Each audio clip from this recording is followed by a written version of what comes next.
অসুস্থতায় আস্থার নাম চিকিৎসক। এমবিবিএসরা যদি সার্জারি করতে পারে, আমরা এমবিবিএস এএস কেন করতে পারবো না?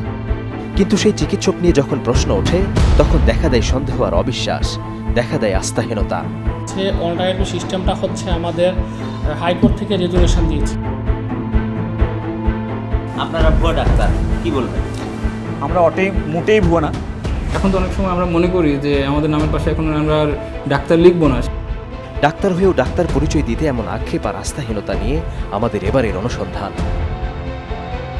2007 সালে হঠাৎ করে আমার পেটে ব্যথা অনুভূত হয়। তাৎক্ষণিক আমি চিকিৎসকের শরণাপন্ন হই।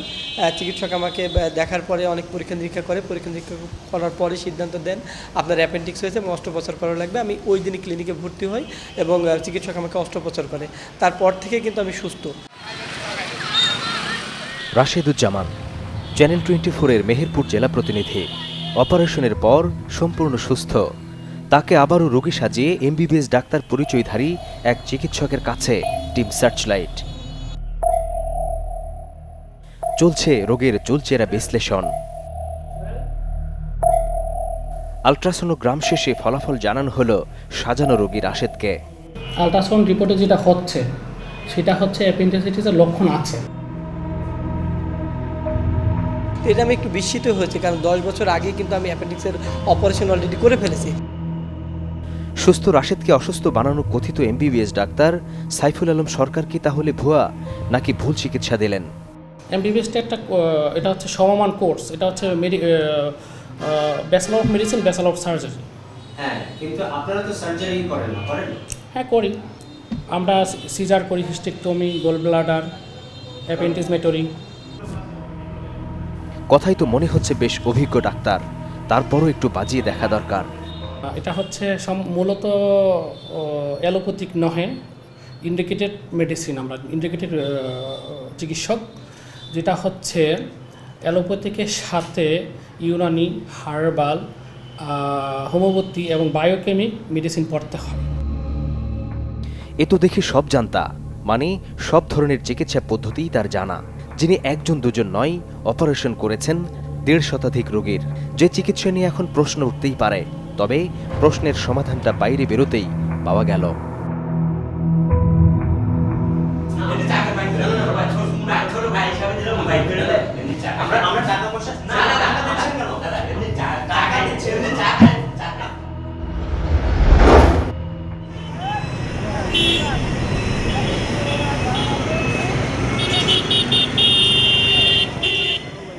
ডাক্তারি পরিচয়ধারী সাইফুলকে ছেড়ে আমরা আরেকজন চিকিৎসকের কাছে যাব। মেহেরপুরের রামঝোপি এলাকা, গ্রামের অসহায় দরিদ্র রোগীদের নির্ভরতার প্রতীক দি রুরাল নার্সিংহোম নামে এই চিকিৎসা কেন্দ্র। আমার মনে মনে ভাবলাম, তাহলে এখানকার মানুষ চিকিৎসা বঞ্চিত হচ্ছে, যেহেতু ডাক্তারের ধর্ম তো সেবা করা। তো এখন আমি তখন সিদ্ধান্ত নেই যে এখানে প্রতিষ্ঠান করা যায় কিনা। মফস্বলের এই নার্সিংহোমের একমাত্র চিকিৎসক এমবিবিএস ডাক্তার MA হান্নান, যিনি রোগীদের শেষ ভরসা।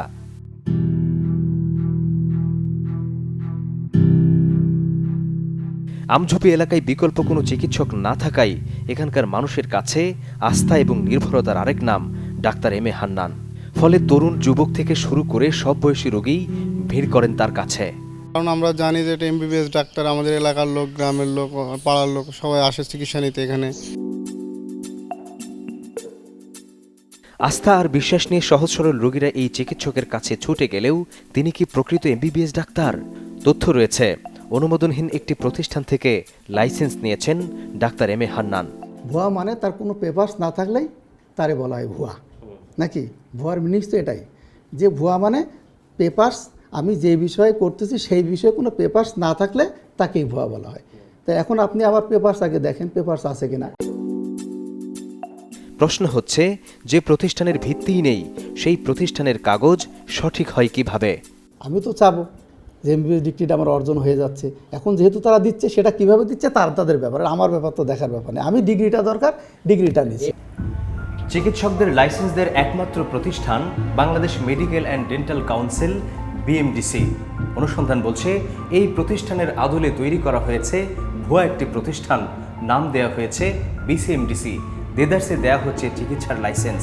অথচ সাধারণ রোগীরা কি করে বুঝবেন কে প্রকৃত চিকিৎসক এবং কে ভুয়া? একজন ভুয়ার সাথে যদি আমার তুলনা করা হয় তাহলে তো সেক্ষেত্রে আমার মূল্যটা থাকলো না আর।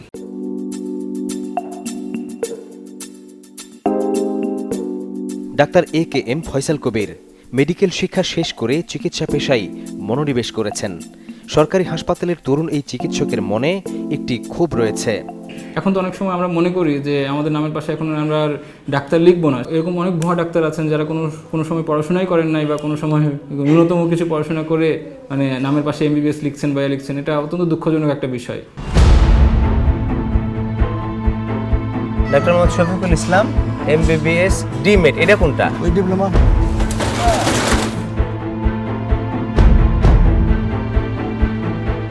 কিভাবে এমবিবিএস ডিগ্রি দেয়া হচ্ছে? প্রিমিয়ার ইউনিভার্সিটি টেকনোলজি নামে কোনো সরকারের কোনো অনুমোদন নেই। এমবিবিএস সনদে উল্লেখিত কলকাতার শিক্ষা প্রতিষ্ঠানের কি অবস্থা দেখাবো একটা বিরতির পর। এখানে কোনো ট্রেনিং এর ফ্যাসিলিটি আছে? কোনো ট্রেনিং ফ্যাসিলিটি নেই।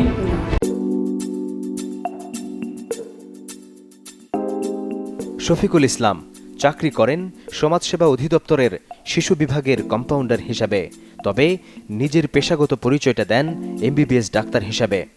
এসএসসি শেষ করলেন হলো 83-তে, আর ডিপ্লোমা কবে করলেন? ডিপ্লোমা করলাম 86-87 2 বছর। এমবিবিএস করলাম হইলো এটা অল্টারনেটিভ মেডিসিন। তো এইটা কত সালে? এইটা হলো 2001-এ ভর্তি, 2006 পাস। অথচ কতটা মাথার ঘাম পায়ে ফেললে এমবিবিএস ডিগ্রি অর্জিত হয় সেটি জানান দিলেন ফয়সাল কবির। একটা মেডিকেল কলেজের আন্ডারে উনি পড়াশোনা করছেন। পড়াশোনা হচ্ছে 5 বছর। এর মধ্যে 3 বছর 3টা বিভিন্ন পরীক্ষা থাকে। এখন বর্তমানে 4টা পরীক্ষা হয়েছে, 4টা প্রফেশনাল পরীক্ষা। এই পরীক্ষাগুলো শেষ করার পরবর্তীতে যখন ফাইনাল পরীক্ষা হয়ে যাবে 5 বছরের শেষে, ওই সময় উনি এমবিবিএস সার্টিফিকেটটা পাবেন ইউনিভার্সিটি থেকে।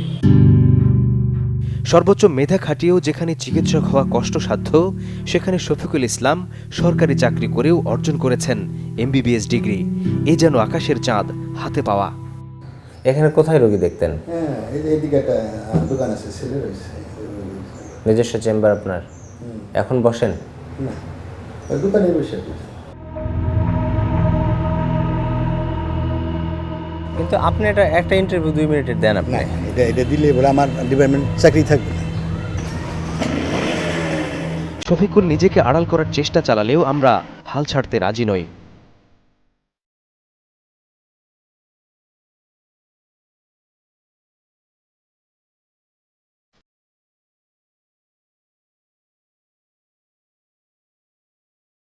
মানিকগঞ্জ সদরের বেউতা এলাকায় শফিকুল নিজেই চেম্বার খুলে বসেছেন।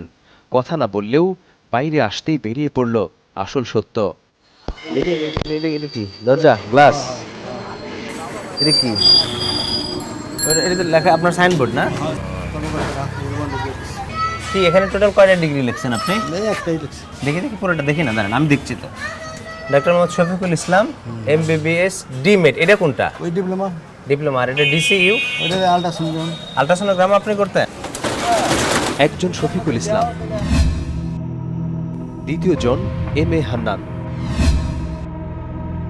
এবং তৃতীয় জন সাইফুল আলম সরকার। 3 জনই এমবিবিএস করেছেন পিচ ব্লেন্ড University of Science and Technology থেকে, যেটি একসময় ছিল প্রিমিয়ার ইউনিভার্সিটি অব টেকনোলজি, যার মূল কার্যালয় ভারতের কলকাতায়। সনদপত্রে দেয়া ঠিকানা ধরে সেখানেও খোঁজ নেয় টিম সার্চলাইট।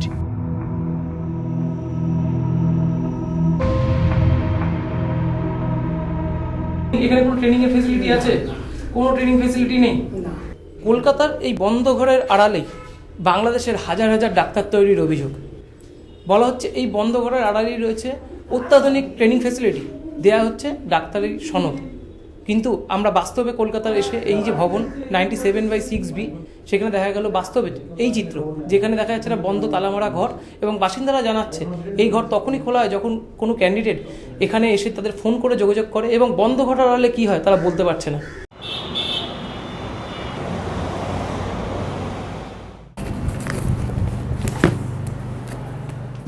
কথিত এই শিক্ষা প্রতিষ্ঠানের বৈধতা নিয়ে কথা হয় বিশ্ববিদ্যালয় মঞ্জুরি কমিশন কর্তৃপক্ষের সাথে।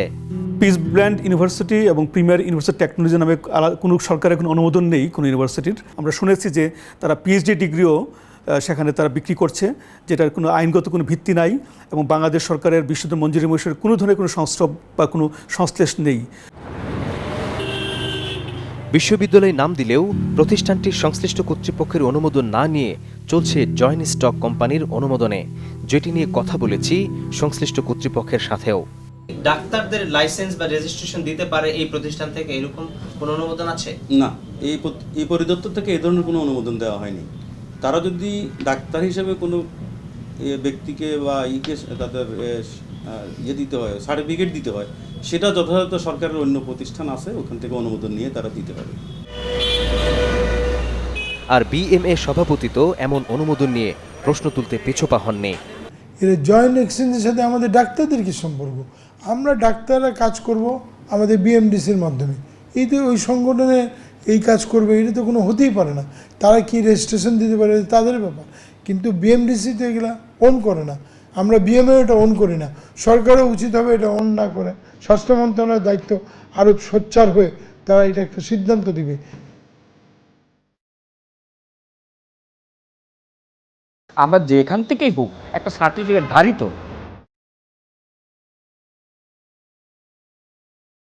কোনো প্রাইভেট বিশ্ববিদ্যালয় এমবিবিএস কোর্স চালাতে পারবে না। অনুমোদিত হোক আর না হোক, চিকিৎসা সেবার নামে কি হচ্ছে, বিরতির পর সেটি নিয়ে হাজির হব।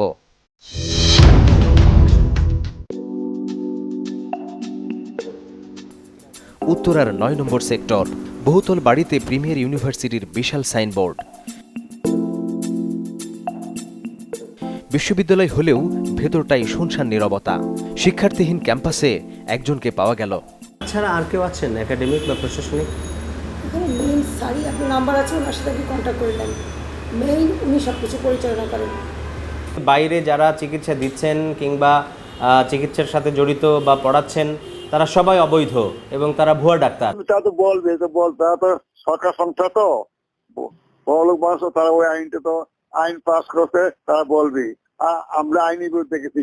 তারা যেটা বলতেছে আরো যে প্রিমিয়ার ইউনিভার্সিটি অফ টেকনোলজি, ওরা তো বিশ্ববিদ্যালয় মঞ্জুরি কমিশনে আবেদনই করেনি, অ্যাপ্রুভালও নেয়নি।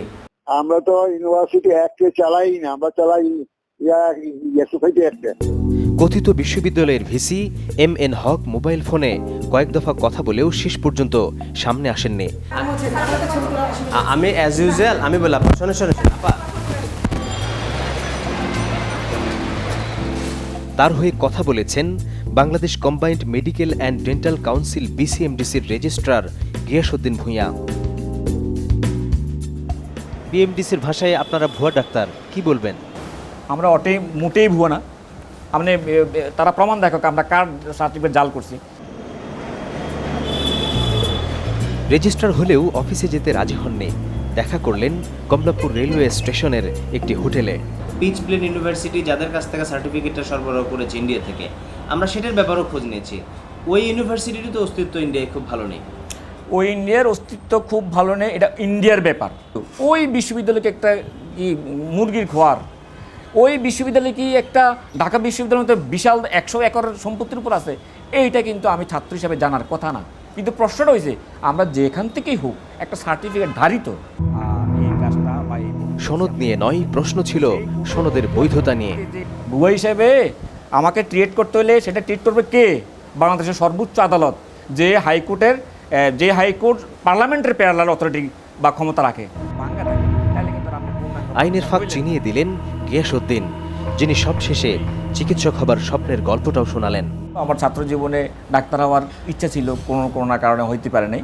পরবর্তীতে দেখলাম যখন একটা সুযোগ সামনে আসলো, তার ইউটিলাইজ করে কীভাবে এটাকে সৎ ব্যবহার করা যাইতে পারে, এই ইচ্ছা থেকেই আমরা এই MBBS কোর্সে ভর্তি হই। চট্টগ্রাম বিশ্ববিদ্যালয়ের পদার্থবিজ্ঞান বিভাগ থেকে 1989-90 সেশনে পাশ করে গিয়াসউদ্দিন 3 বছর পর আবারও ভুয়া MBBS ডিগ্রি নিয়ে চিকিৎসা সেবার একমাত্র লাইসেন্সদাতা প্রতিষ্ঠান BMDCর নিয়মকানুন মানতে নারাজ। তবে এমন চিকিৎসকদের ভয়াবহ বলে মনে করেন BMDCর সভাপতি। কোনো প্রাইভেট বিশ্ববিদ্যালয় এমবিবিএস কোর্স চালাতে পারবে না, অতএব ওইটাই তো প্রথমেই হয়ে গেল অবৈধ। বাংলাদেশের মানুষের চিকিৎসায় একটা শুধু ভয়ানক অবস্থার সৃষ্টি না, এটা যে কোনো ধরনের বড় ধরনের ক্ষতির সম্মুখীন হবেন, এবং আমি মনে করি এটা দেশের আইনের একটা বড় ধরনের লঙ্ঘন। রোগীদের জন্য তার এমন বক্তব্য সতর্কবার্তাও বলা যায়, তাই সময় থাকতেই ব্যবস্থা নেওয়া দরকার বলেও মনে করেন তিনি। যারা অবৈধভাবে ডাক্তার তৈরি করছে বা স্বাস্থ্যসেবার নামে যে জিনিসটা দিচ্ছে, এটা ইমিডিয়েটলি সমূলে উৎপাটন হওয়া দরকার। প্রশাসন কি পদক্ষেপ নেবেন সেটাই এখন দেখার বিষয়। এতদিন পড়াশোনা করে আমরা এমবিবিএস পাশ করছি, তারপরে আমরা চিকিৎসা সেবা দিচ্ছি, আর এখানে অনেকে যে তার কোনো প্রাতিষ্ঠানিক কতটুকু যোগ্যতা আছে সেটা নিয়ে আমরা সন্ধান, এরকম লোকজন যদি ডাক্তার লিখে বা নামের পাশে এমবিবিএস লিখে হোক যেটাই হোক, সেক্ষেত্রে আমাদের তো আমরা খুবই হতাশাগ্রস্ত হয়ে যাই। তবে চিকিৎসা সেবাকে পেশা হিসেবে বেছে নেওয়া ফয়সাল কবিরের ডাক্তার হয়েও ডাক্তার পরিচয় দেওয়ার আক্ষেপ ঘুচবে কি?